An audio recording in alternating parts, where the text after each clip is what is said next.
सब देखने और सुनने वालों को मोहब्बत भरा सलाम। नाज़रीन, खतरनाक हालात, रूस ने बड़ी तेजी के साथ यूक्रेन पे भी हमला कर दिया है। नेटो भी सामने है।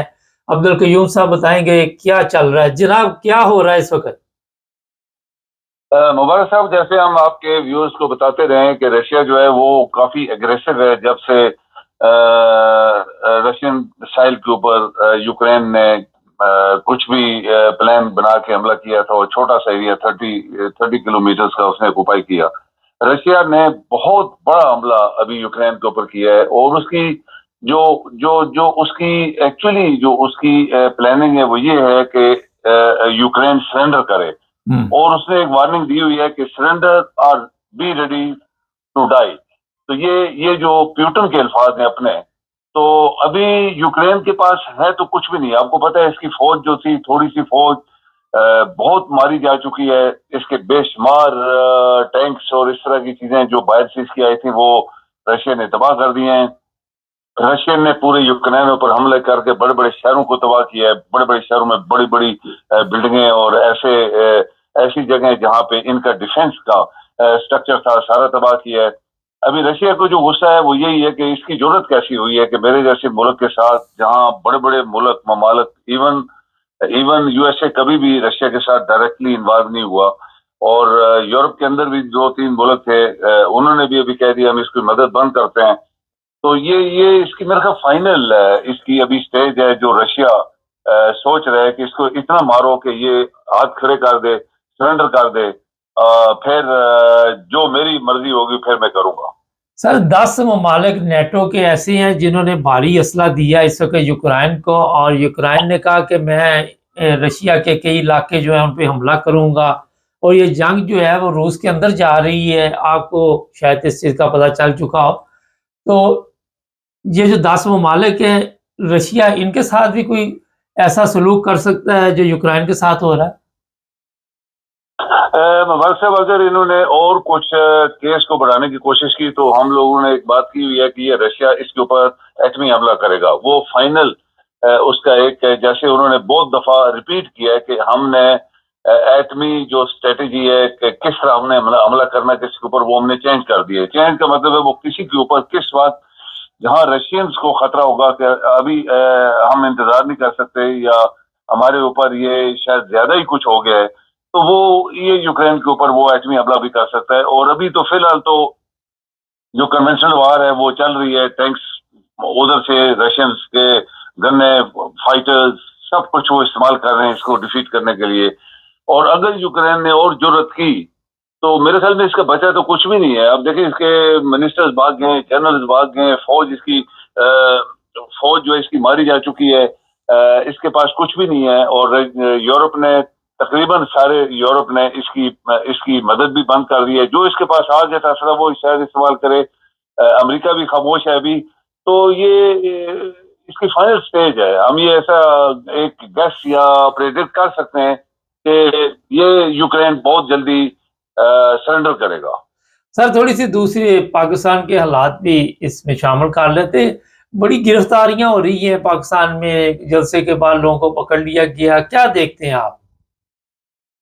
मुबारक साहब, ये हमने बहुत दफा डिस्कस किया। पाकिस्तान की बदबख्ती है, बहुत बड़ी बदबख्ती है कि एक ऐसा मुल्क जिसमें 24 करोड़ तो नहीं होंगे, शायद 21-22 करोड़ होंगे लोग रहते हैं, और उस मुल्क के ऊपर फाशिस्ट और करप्ट 3 लोग दुनिया के, बदयानत मुल्क के दुश्मन, जिनके ऊपर खरबों डॉलर के क्रिमिनल केसेस हैं, और ये कातिल हैं, पाकिस्तान का पैसा खाया हुआ है, प्रूव हो गया अदालतों में।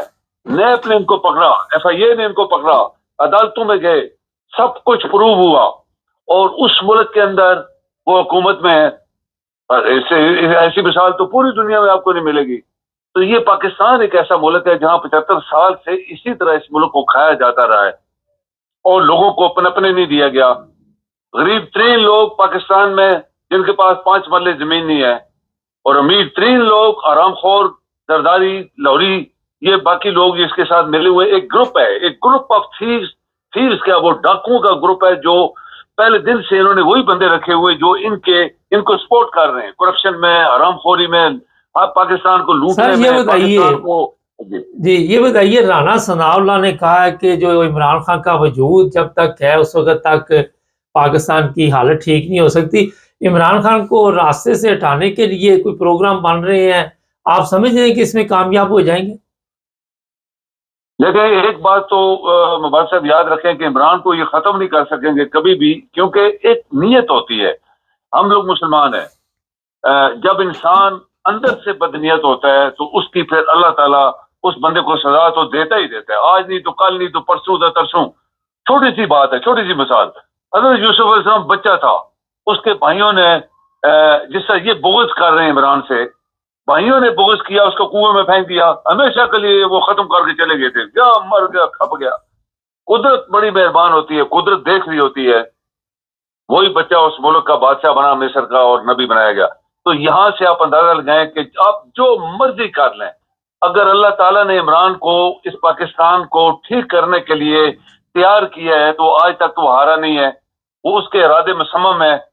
جو مرضی اس کو کتنی ذلیل کیا گیا ایک کمرے میں بند کر کے، جو ایک امیر ترین خاندان کا بندہ ہے اور پڑھا لکھا ہے اور وزیر اعظم بھی رہا ہے، تو یہ کبھی ختم نہیں کر پائیں گے. یہ میرا اپنا ذاتی ایمان ہے مبارک صاحب، اور آپ بھی مسلمان ہیں، آپ کو بھی پتا ہے کہ اس طرح کی چیزیں جو ہوتی ہیں جب اللہ تعالیٰ انوالو ہوتا ہے تو اس کو کوئی ہرا نہیں سکتا، اس کو کچھ بھی نہیں کر پائے. کہ ہاں جو حرام خور لانتی لوگ ہیں، ان کو چونکہ 22 کروڑ لوگ کچھ نہیں کر سکے ان کا، اور یہ پھر ہمارے سر کے اوپر آج بیٹھے ہوئے ہیں اور ملک کو لوٹ رہے ہیں، کنگال کر رہے ہیں، اور ہر قسم کے کنڈے استعمال کر رہے ہیں.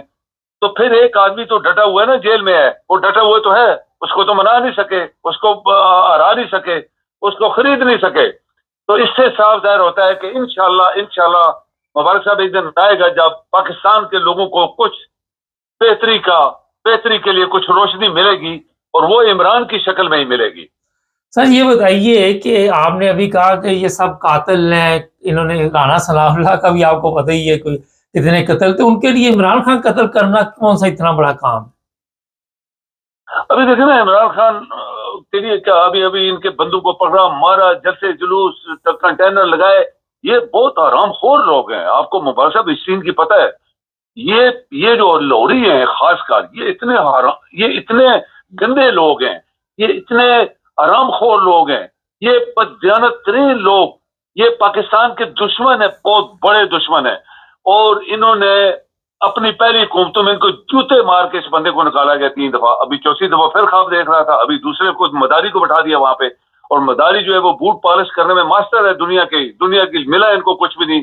جیسے آپ نے کل کہا ان کو کوئی پیسہ نہیں دے رہا، وہ کیوں دیں گے جب پہلے ہی پیسہ وہ لے کے کھا کے بیٹھ گئے اور کھانا واپس نہیں کر رہے. تو یہ ساری چیزیں جو ہے ایک جال بچھا رہے ہیں. حیرانگی کی بات ہے، افسوس کی بات ہے، شرمناک بات ہے کہ پاکستان کے ادارے ان کے ساتھ ملے ہوئے. سر ادارے تو سارا کچھ کروا رہے ہیں، ادارے تو اتنے طاقتور ہیں کہ وہ چاہتے نہیں کہ کسی طرح بھی یہ قوم جو ہے یہ آزادی کا کوئی ایسا دن دیکھ سکے اور غلامی کی زندگی گزارے. تو کس طرح چلے گا پھر آگے؟ مختصر ذرا بتائیے. یہ پاکستان تو غلامی انگریزوں کی کر کے آئے نا. انہوں نے تو چینج نہیں کیا. جس ملک کو یہ بھی پتہ نہیں ہے کہ 75 سال پہلے انگریز 76 سال 77 سال ابھی ہو گئے اس ملک سے چلے گئے، اور آج تک ہم ان کی زبان بول رہے ہیں. مبارک صاحب دنیا میں سب ممالک اپنی زبانیں بول رہے ہیں، اور ہم پاکستانی اتنے غلامانہ اور اتنے گھٹیا ذہنیت کے لوگ ہیں کہ ہم آج بھی انگریزی بول رہے ہیں. وہ چلے گئے، چھوڑ کے چلے گئے. آپ دیکھیں انگریزوں نے پوری دنیا پہ حکومت کی ہے. ایک حرف کسی دنیا کے ممالک کا انہوں نے اپنی زبان میں شامل نہیں کیا. وہ اپنی زبان آج بھی بول رہے ہیں. اور ہم 77 سال سے انگریز چلے گئے، آج بھی انگریزی بول رہے ہیں. اور جس قوم کو یہ بھی پتہ نہ ہو، اس سے پتہ چلتا ہے نا یہ قوم کتنی گری ہوئی ہے اور کس گھاٹی میں پڑی ہوئی ہے. تو اس طرح کی حرکتیں جو کچھ ہمارے ساتھ ہو رہی ہیں، قوم کے ساتھ ہو رہی ہیں، ملک کے ساتھ ہو رہی ہیں، سب چیزیں کسی کو پتہ ہی نہیں لگ رہا. جیسے ایک آدمی کو انجیکشن لگا دو بے ہوش ہو جاتا ہے، جو مرضی کرتے رہو. یہ قوم کو 75 سال سے انہوں نے انجیکشن لگائے ہوئے ہیں، اور جو لوگ انجیکشن والے نہیں ہیں وہ عیاشی کر رہے ہیں. ان کے پاس $1 بلین کی پراپرٹیز ہیں. تو یہ ساری چیزیں مبارک صاحب کون ٹھیک کرے گا؟ یہ تو ہم نے بہت دفعہ سوال کیا نا، کون ٹھیک کرے گا؟ پاکستان میں صرف پارلیمنٹ میں قائد اعظم کا فوٹو لگانے سے تو کام نہیں چلے گا نا. कायद आजम तो मुर्दा है, वो तो फौत हो गया है, वो लीडर था हमारा, हम इसको एक्सेप्ट करते हैं, लेकिन वो देख तो नहीं रहा, देख तो अल्लाह ताला रहा है जो जिंदा है, जो कायम है, उसका तो नाम लिया। पाकिस्तान में कोई नाम नहीं लेता हमारे साहब, अल्लाह का नाम पाकिस्तान में कोई नहीं लेता। पीरू फकीरू फलां फलां फलां फलां फलां सब दाता और 11वीं 12वीं। मुबारक साहब मुझे एक इजाजत है, 1 मिनट में एक बात करना वाला जी जी जी। मैं मेरी वालदा फौत हो गई, मुझे मेरे वालिद ने मेरी दादी के यहाँ छोड़ दिया, और मेरी दादी बड़ी पाकीज़ा औरत थी, तो मैं 8-10 साल का था। तो रात को इतनी सख्त बारिश हुई, वो जिंदगी में मैंने पहली दफा बारिश देखी। तो मैं खिड़की के साथ सोया था, वो बारिश का आपको पता है जब वो बढ़ती है तो कितनी खूबसूरत आवाज आती है। तो मेरी दादी आधी रात को उठ के ना को लोगों को याद कर रही थी, बर्फ ये बारिश खत्म कराने के लिए 11वीं 12वीं फला सैयद ये वो सबको लगी हुई थी। मुझे समझ नहीं आ रही थी ये क्या। मैंने दादी से पूछा कि ये क्यों, तो ये कौन लोग हैं जिनको तू याद करी और वजह क्या है। वो कहती बारिश नहीं खत्म हो रही, मैं इन लोगों को, ये बड़े पहुंचे हुए लोग हैं। तो आज मुझे याद आता है वो कौन लोग थे, ये पीर फकीर, ये 11वीं 12वीं 14वीं 18वीं ये सब लगी हुई थी। तो मैं छोटा बच्चा था, मैंने बोला दादी को कि दादी तू अल्लाह को क्यों नहीं याद कर रही, अल्लाह से क्यों नहीं दुआ मांग रही कि वो बारिश खत्म करे। मुबारक साहब ये अल्फाज कहने थे कि बारिश बंद हो गई, आप हैरान होंगे। और ये ऐसे मुझे पता लगा जैसे बाहर जादू था और अंदर हम वैसे ही सोच रहे थे बारिश है। जब बाहर सुबह निकले तो आप कहे कि गलियां जो थी वो दरिया थे बने हुए, और हमारा सहन बहुत बड़ा था, उसमें 4-4 फुट पानी खड़ा था। ये होता है जब अल्लाह को आप भूल जाएं और पीरों फकीरों को, शाहों को, मौलाओं को, दाताओं को याद करेंगे तो आपके काम नहीं होने वाले। आज पाकिस्तान जिस जलालत में डूबा हुआ है उसकी यही वजह है कि हमने अल्लाह ताला को याद करना छोड़ दिया है, अल्लाह की ताकत को हम भूल गए। और ये जो जैली लोग हैं जो मुसलमान नहीं बल्कि काफिर हैं, मुशरिक हैं, हम उनके पीछे लग गए। बहुत जबरदस्त बात की आपने, बहुत शुक्रिया सर। जी मेहरबानी। अल्लाह को याद, नाज़रीन अब मैं रोजाना वही बातें करूंगा कि अल्लाह को याद अगर करते तो मुल्क की ये हालत ना होती। शिरक, हर तरफ शिरक, पीर, ये म्यूजिक लगे होते, शर्म आती सुन के वो म्यूजिक। कल एक उल्टा लटका हुआ था छत के ऊपर, ये जी ये उल्टा पीर है, पता नहीं उसके ऊपर नोट फेंक रहे थे। कोई तरीका वारदात ढूंढा हुआ है, किसी ने कोई तरीका वारदात ढूंढा हुआ है। ये मेरा ख्याल है कि पाकिस्तान की बदकिस्मती है कि अल्लाह को याद करने वाले बहुत कम लोग हैं। वो ही लोग हैं जो शिरक में मुब्तला है, और उस कौम की हालत नहीं बदल सकती जो शिरक में हर वक्त लोगों के ऊपर उनकी नज़र हो, फलां मेरे लिए ये करेगा, फलां मेरी किस्मत बदलेगा, फलां मेरे लिए औलाद क्या करेगा। बदकिस्मती समझ लें, इस पर क्या मैं कहूँ। चैनल को सब्सक्राइब करेंगे, इरफान खान साहब से रब्ता करेंगे, पाकिस्तान में क्या चल रहा है वो भी बताएंगे। जुड़े रहे हमारे साथ ताकि आपको हमारे तमाम प्रोग्राम मिलते रहें। अल्लाह हाफ़िज़।